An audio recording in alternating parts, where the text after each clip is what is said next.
ingliz tilida fokus ko'rsataman sizga. Mening ismim Farruh Sailov va men Unation'da IELTS ustoziman.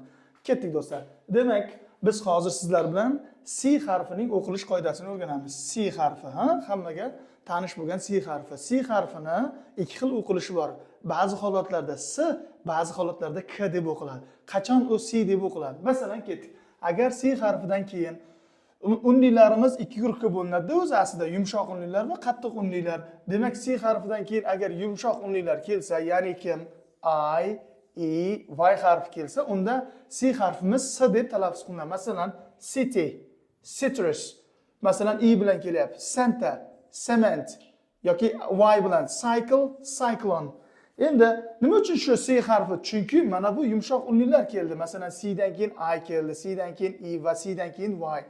Qattiq unlilar holatiga keladigan bo'lsak, ya'ni O, U va A harfi. Demak, bunda C dan keyin O keldi, company, C dan keyin U keldi, cunning, C dan keyin A keldi, camel. Qanaqa? Company, come, cold, cunning, cucumber, cup, cube, camel, cast, came, castle, candy.